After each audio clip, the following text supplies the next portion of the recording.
This video is brought to you by G2A.com for cheap games, MSP and PSN codes. And powered by Elgato Gaming. For the best gameplay capture out there, pick up an Elgato today. Links in the description.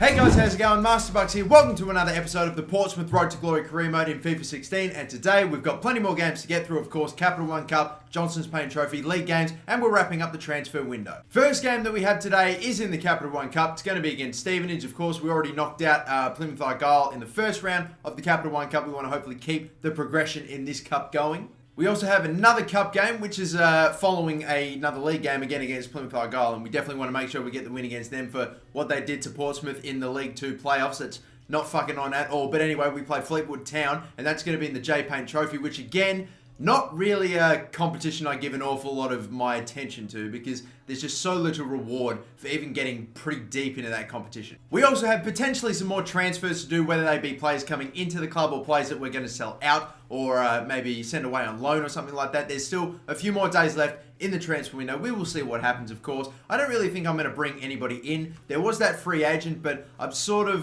undecided on whether or not I want to get him. And since he is a free agent, I can just bring him into the club whenever. It doesn't have to be in a transfer window. So if I decide later on down the track that, yep, I need that centre mid or I need that free agent, I can just get him later. So anyway, we'll focus on this game for now. Hopefully we'll get the win against Stevenage. Let's do it. Alright then, we're getting it kicked off. Been a couple of days, honestly, since I last jumped on FIFA. Hopefully I'm not going to be too rusty, but I guess we'll find out, won't we?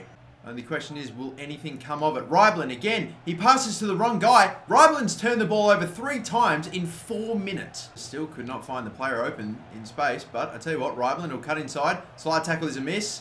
He's got a defender right there. He's gone down to the box. That is the most bullshit and cheapest penalty I've ever seen. What a horrible challenge from Wilkinson. And Ryblen comes up big. He gave the ball away 3 times in the first couple minutes, but it's just won a penalty on the edge of the box out of nothing. You can't argue with it, can you? Look, the slide tackle doesn't get the ball. Ryblen just sort of knocks it away from the defender, if you will, and just there's definite contact. That's 100% a penalty. And Nathan Burns is hopefully just gonna, I'm not sure about that, in the green. He's gonna tuck it away. That's fine. Keeper goes the wrong way. He just sort of leant to his left, if you will, or to our left. But anyway, Nathan Burns, another early goal. Well, that's definitely the start that we wanted, wasn't it? That's absolutely fantastic. Come on, let's keep it up. Oh dear, that could be bad. I, for the last couple of seconds, just got a bit frustrated. Oh my god, it is a red. I was battling to try to get that ball, trying to get in front, but he kept on switching and changing, and in the end, I went for a slide tackle, hoping that he'd turn into me again, but no, I just got right into the back of him. Adam Barton sent off very, very early. That is not good. As a matter of fact, we're going to have to make some adjustments. Forrest is going to have to get moved to centre mid. Fuck, that's not good. That's just a dumb way. I was just, for a good 10 seconds there, I was trying to get in front and get the ball, but he just would not give it up. It just went in for the slide tackle, and of course it fucked me. It's a good thing that we've already got our goal because not having a centre attacking midfielder is going to make it a lot harder. Alright, we still got a chance to get something from it, maybe. Not a bad cross. Oh, don't tell me that's a corner as well. I would like to get a goal myself, but of course, I do understand I am down to 10 men. It doesn't really feel too much of a disadvantage at the moment. I mean, Stevenage are threatening occasionally, but I mean, it only just takes one moment, doesn't it? Oh, that's a move. That is some sort of a move. And it's what? That, seriously, I couldn't stop it. That was set up fucking ready to go with on-the-money passes. And in the end, they got the shot off, and that was closer than I would have liked. And look at this. I'm on attacking. I should be fucking defensive because look at this. We are totally fucked at the moment. Early cross clearance. Big save from Bentley. Put in on the rebound. Caught on the counter-attack when we had the lead. How the fuck did that happen? On attacking, we went for the second. So much so that we left ourselves exposed. I had to cover one of those guys with centre back, and again, always count on the rebound to go straight back to an attacking player. Bang. Absolutely fucking pile drived into the back of the net there, and Bentley just watches. Turns. We need some support. I'm on defensive at the moment, so no one's going to attack. Of course, I need to focus this. Holland's ball. Oh, for fuck's sake. They called for time right in the middle of our attack. That's ridiculous. All right, fine. Well, it's 1-1. Oh, we conceded in the worst of ways. Fucking shithouse stuff. Getting caught on a counter-attack. We've already got the lead in the 85th fucking minute. God damn it. All right, well, now we've got to switch back to attacking, don't we? Hollands, please, if I were to talk shit about you and then you were to score, that'd be great. Or, I tell you what, Burns, you can just run around and place that. Oh, what a save! Falls, no, it was right there. Burns couldn't get to it. It's all right, we still got the ball. There's a foul. Oh, it's a foul on us, you betcha. I'd love to take it here with a bad touch, and there we go. Come on, right-hand side. Get the overlapping run. Tackle from behind. They're coming in so clutch. Like, literally, they're every fucking where. I cannot move this ball forward. They just keep tackling me. I've never seen a team come more fucking clutch in the last couple of seconds. Like, every single time it's like, oh, we're on for a real counter-attack. Someone just comes in from behind, makes the tackle so clean. Every tackle we tried to make in extra time was a fucking foul, according to the referee. God fucking knows how, but we are going to penalties in this game. And I cannot be fucking asked losing this. God knows. Decent, not really in the green, but Nathan Burns will finish that brilliantly. Fuck, I had a stroke halfway through that. Anyway, right. He goes left and he's missed. He's hit the post. I might go the exact same direction that I did last time. There's a bit of lag for some reason at the moment. That's not the greatest of penalties, but Evans puts it in. I'm going to keep going the way... I'm going to keep going right for this whole game, unless I see a chip. No chip. Right. Save! 2-0 after 2 each. That's great. Now it's time for Kyle Bennett. Oh, that is not good at all. It's still in though. I just kept it down, sent it as low as possible, and right up the middle. If Bennett makes this save, it'll be an absolute perfect penalty shootout for Portsmouth. Chip it, mate. You know you want to. Now he's going to go right. Now he goes left. But Anthony Ryblin to win it and to take us through to the next stage of the Capital One Cup. The keeper goes the right way, but goes for the bottom instead of the top. And Anthony Ryblin is the difference. He's the one that converts the penalty, and we are going through to round 3. Player ratings today, none of the players really did all too well in terms of rating. The highest rated player was Daniel Bentley with a 7.4. And again, he didn't have one of those games where he really bailed us out or had a gigantic match. He made one pretty good save, but unfortunately, that save ended up going straight back to another player anyway, and they scored from it. So I was like, I don't really know. It's a tough one, but again, I always say it, I'm super harsh on goalkeepers. If they get a performance that is absolutely standout and it is the man of the match, they will get it no matter what.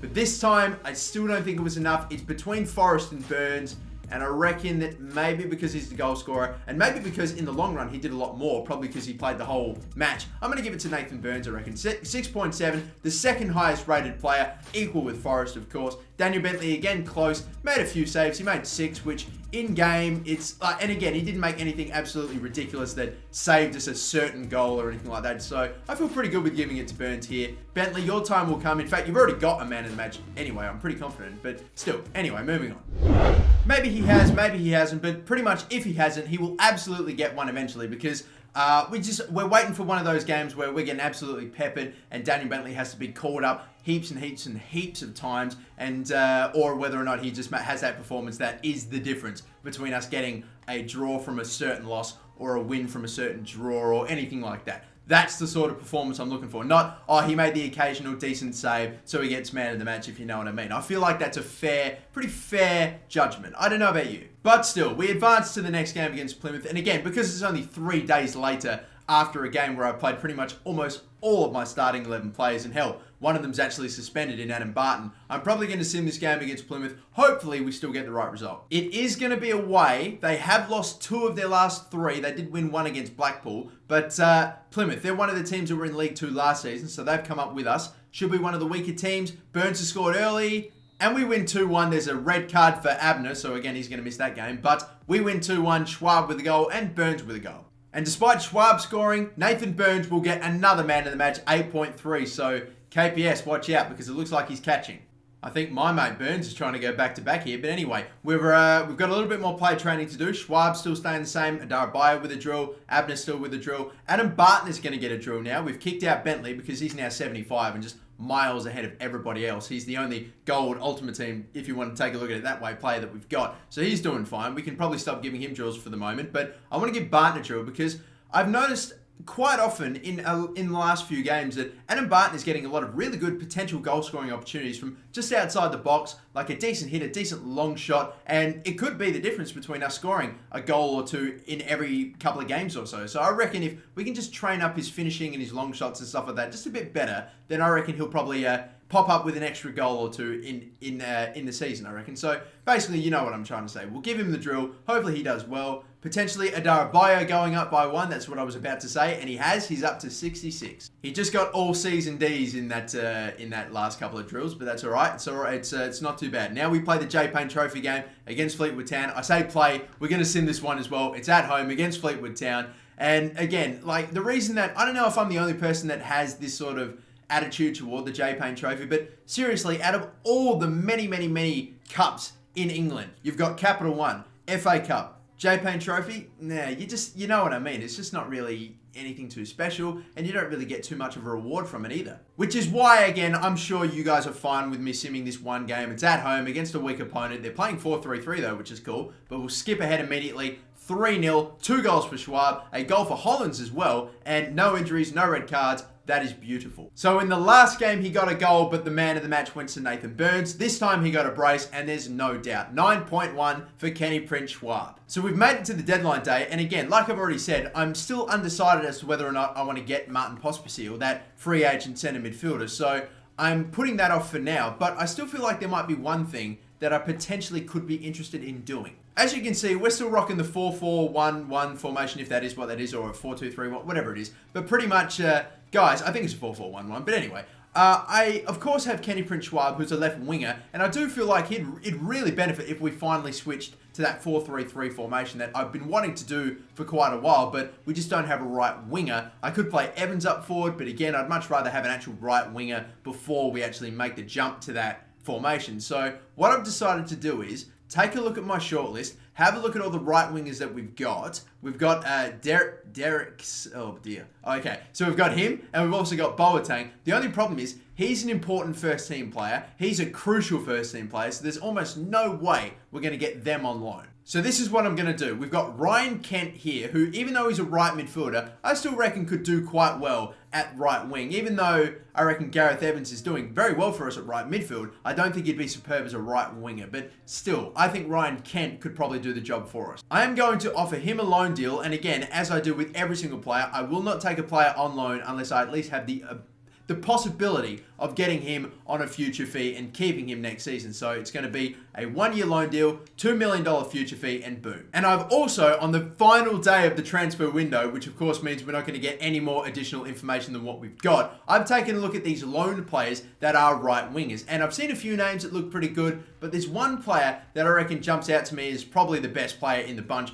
and that is Augustine. So again, not knowing absolutely anything about him, having a very vague idea of his overall and just going off of his salary, I reckon he should be around about the same overall as Ryan Kent, which is why I'm going to do the exact same and offer $2 million worth of a future fee. It might be too much. If it is, oh well. If it's actually a pretty good deal and it works out that way, then hey, you never know. We might be able to pick him up again. We've already got to consider Jeremy Bogger, who we've got on a loan as well, and also has around about a $2 million future fee. But I'm going to submit this either way, and we'll see what happens. And take a look at this. Both of them have accepted, of course. We got the initial, oh yeah, we agree, and yeah, we agree. But look, Liverpool have agreed, and PSG have also agreed. But here's what I'm going to do, alright? Even though he's not a right winger, I still feel like he's got the stats and he can perform well at right wing. Again, this is why it'd be great if you actually had, for all the people like me, you just want to have that player position change or train a player so that way they have a different position in the next career mode. That'd be great if you could actually change a player's position. But still,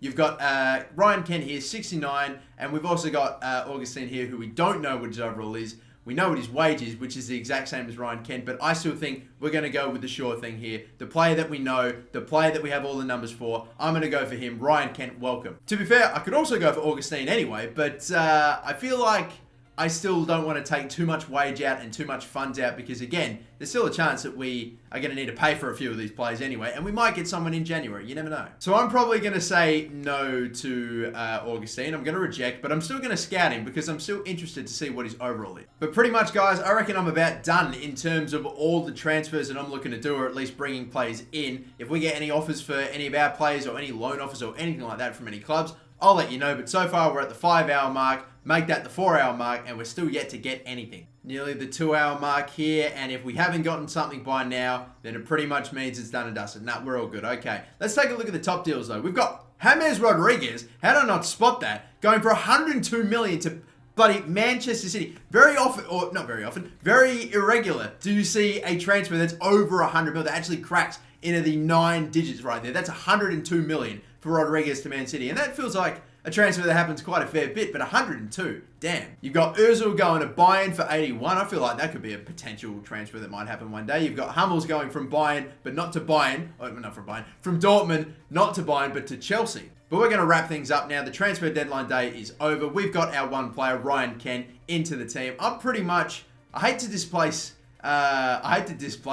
what's his face, Gareth Evans, because he's normally so consistent for us, but it's going to happen. We're going to put Ryan Kent into the team. It also looks like Kenny Prince Schwab got a training injury as well, so he's going to be out for 2 weeks. So maybe just for now, we'll hold off putting up the 4-3-3 until he comes back. But we will play this final game against Shrewsbury, of course, before we end this episode. Hopefully end it on a high, end it on a win. That's what you want. We're, of course, 4 wins straight in the league. So one final game this episode against Shrewsbury. Ryan Kent making his debut at right midfield, of course. Not alongside Kenny Prince Schwab, who is injured. Bennett will start at left mid, of course. Everyone else is the same except for Adara Bio, starting at centre back, of course, replacing a tired Harry Suter. And that's pretty much going to be it. I do have to remember to get Jeremy Boggart in this game, though, because he's been on the bench for too long. We need to bring him in, see what he's made of. Hopefully Burns can nab a goal or two, and then we'll bring him straight in and hopefully give him about, 20, 25 minutes, see what he's made of. Here we go.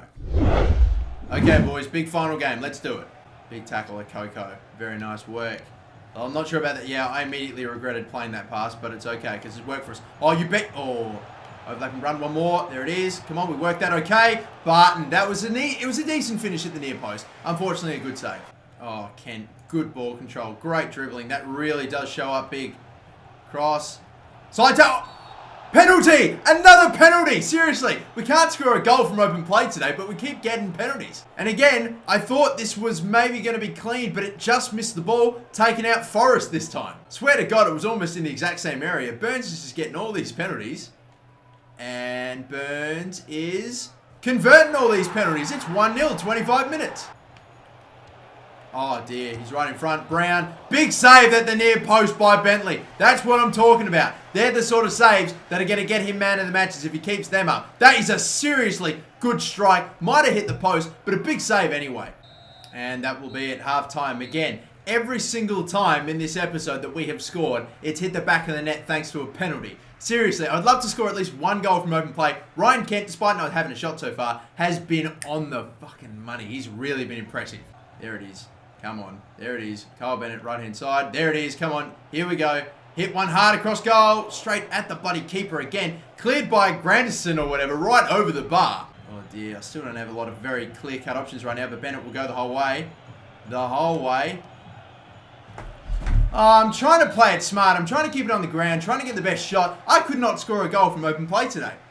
Oh, well, we've won this game thanks to a penalty, which... you never know. We might have been able to go on and score the goal from open play from the resulting penalty. If there wasn't a penalty, if there wasn't a foul in the box, you never know. But today, no goals from open play. That's a bit concerning. And again, one of the reasons I'm really looking to go to a 4-3-3. But oh man, Ryan Kent today was super impressive despite not really doing an awful lot. He feels very good on the ball. Ball control and dribbling is right up there for a player of his overall, which is sensational. He's got the pace, even though whenever he's on the ball, he just gets caught so fucking easily by defenders. But that's the case with everyone. There's a gigantic imbalance in terms of pace when it comes to players on the ball and off the ball. Even, I know that there would be some sort of advantage to players being off the ball, but it's just insane. Anyway, you've got Daniel Bentley getting another pretty much man of the match performance of 7.3, although man of the match went to their goalkeeper, understandably as well. And yeah, I reckon Nathan Burns, second highest rated. I don't think I'm going to give it to Burns. I don't think he did enough. I still don't think I'm going to give it to Ryan Kent, though. I think I'm going to give it to Daniel Bentley, even though